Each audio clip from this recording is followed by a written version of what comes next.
ওহে মুসলিম তুমি দেখছো না কেন বিশ্বের পরিণাম? কাফের তাগুত নিয়েছে কেড়ে তোমাদের সম্মান। এখনো কেন ঘুমিয়ে তোমরা না দিয়ে স্লোগান? জিহাদি সমাধান এর জিহাদি সমাধান, জিহাদি সমাধান এর জিহাদি বঙ্গসেনা দিচ্ছে ডাক, বাংলাদেশকে করো ভাগ। বাংলাদেশের 6টি জেলাকে হিন্দুদের জন্য ছেড়ে দিয়ে স্বাধীন বঙ্গভূমি রাষ্ট্র গঠনের দাবিতে সোচ্চার হলেন এপার বাংলার বঙ্গসেনা সংগঠনের সদস্য। আসসালামু আলাইকুম রহমতুল্লাহ।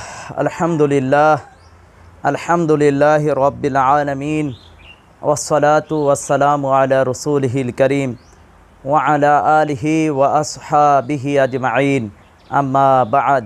ফাআউযু বিল্লাহি মিনাশ শাইতানির রাজীম। বিসমিল্লাহির রহমানির রহিম। ইন্নাদ-দীনা ইনদাল্লাহিল ইসলাম। কাছে ও দূরে, দেশে ও প্রবাসে, যে যেখান থেকে আমাদের আজকের আলোচনা শুনছেন ও দেখছেন, অনুষ্ঠানের শুরুতে আপনাদের সকলকে জানাচ্ছি আন্তরিক মোবারকবাদ, ধন্যবাদ। সম্মানিত দর্শক ও শ্রোতা, আমাদের আজকের আলোচনার বিষয়বস্তু হচ্ছে বাংলাদেশ ভেঙে আলাদা হিন্দুদের জন্য দেশ চাই। সাম্প্রতিক সময়ে এপার বাংলার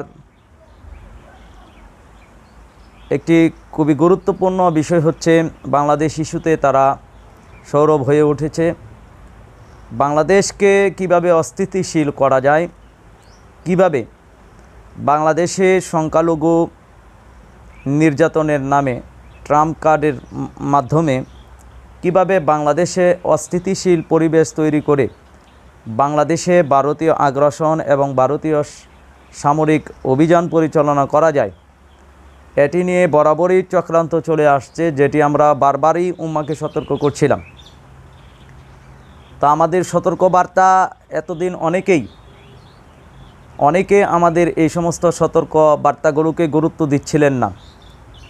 সাম্প্রতিক সময়ে ভারত বাংলাদেশের অবস্থা এতটুকু নাজুক পরিস্থিতিতে গিয়ে ঠেকেছে বা নাজুক পরিস্থিতির দিকে যাচ্ছে, আজকে যে কোনো সচেতন নাগরিক একথাটা বলতে বাধ্য যে বাংলাদেশ এবং ভারতের মধ্যে যেই যুদ্ধ, সেটি খুবই কাছাকাছি এসে গেছে।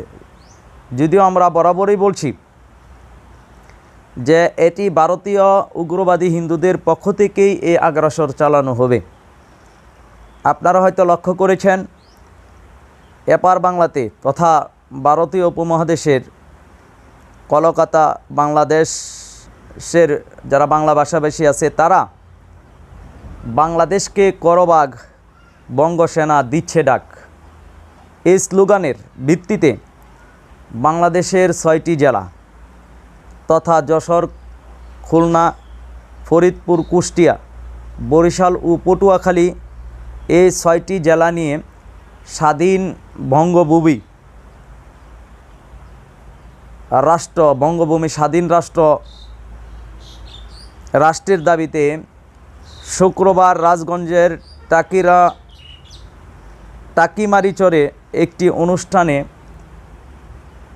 বঙ্গসেনাদের মুখপাত্র তিনি বলছেন, 38 বছর ধরে বাংলাদেশের হিন্দুরা নির্যাতিত, নিপীড়িত, সুতরাং তারা আলাদা রাষ্ট্র চায় বাংলাদেশের হিন্দুদের জন্য। এখন আসলেই কি তারা যে দাবিটি করছে, এই দাবিটির কোনো যৌক্তিকতা আছে? আসলেই কি কোনো যৌক্তিক বাংলাদেশের সরল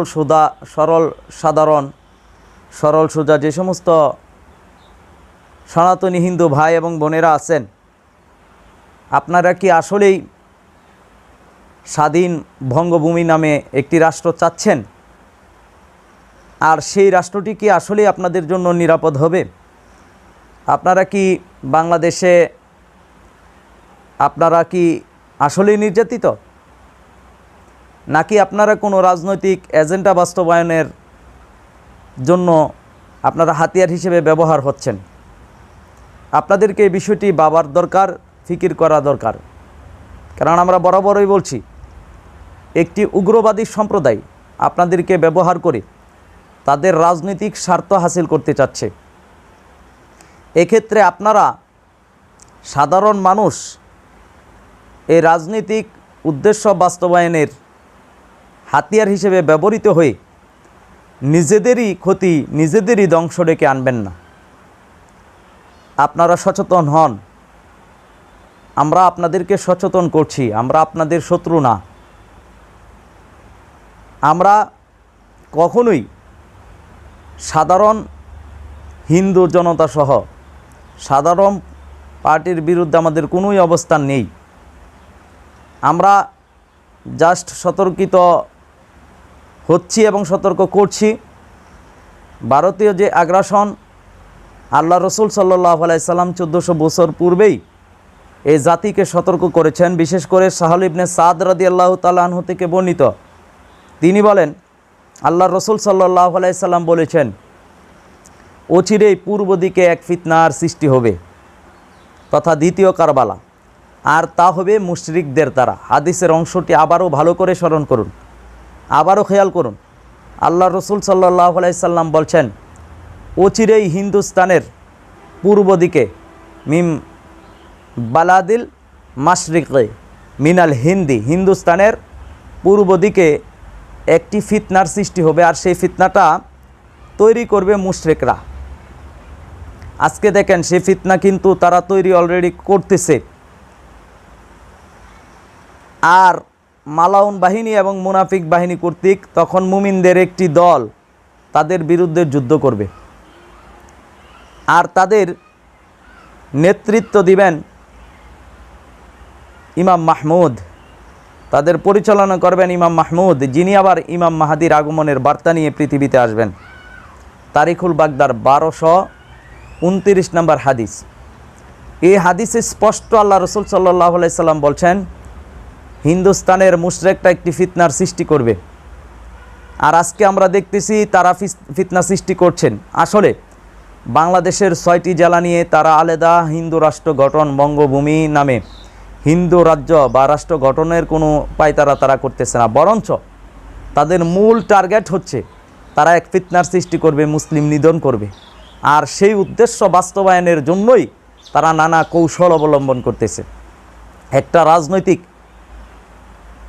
অঙ্গনের উদ্দেশ্য বাস্তবায়ন করার জন্য সাধারণ আবেগী ধর্মপ্রেমিক যারা সনাতনী ধর্মে বিশ্বাসী তাদেরকে ব্যবহার করা হচ্ছে। আর আমি দায়িত্বহীন কণ্ঠে বলতে চাই, আপনারা যারা উগ্রবাদী হিন্দু ভাইয়েরা, সনাতনী ভাই বোনেরা আছেন, আপনারা নিজেদেরকেই নিজেরা ধ্বংসের দিকে নিয়ে যাবেন না।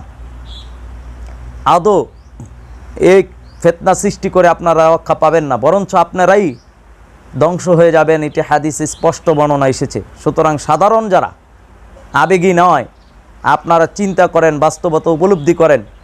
আমাদের গ্রাম্য ভাষায় একটি কথা আছে, সুখে থাকলে ভূতে কিলাই। আপনারা সুখে আছেন তো বাংলাদেশে, অনেক শান্তিতে আছেন। ভারতের হিন্দুরাও ভালো নেই, আপনারাও ভালো থাকবেন না। অখণ্ড ভারত তৈরি করে আপনারা মনে করছেন ভালো থাকবেন, আসলে আপনারা ভালো থাকবেন না। ওই রাজনীতিক বিজিবির কাছে সাধারণ হিন্দুরাও আপনার নিরাপদ না, মুসলিমরা তো নিরাপদ নাই, খ্রিস্টান, বৌদ্ধ, অন্যান্য ধর্মের অনুসারী যারা আছেন তারাও আদৌ নিরাপদ না। তারা শুধু তাদেরকেই নিয়েই রাজ্য তৈরি করতে চায়, রাষ্ট্র তৈরি করতে চায়। এজন্য আসুন আমরা সতর্ক হই। আমাদের অবস্থান থেকে মুসলিম ভাই এবং বোনদের উদ্দেশ্যে আমাদের বার্তা হবে, বর্তমান পরিস্থিতি উপলব্ধি করে এখন ঐক্যবদ্ধ হন ইমাম মাহমুদ হাবিবুল্লাহর কাফেলায়।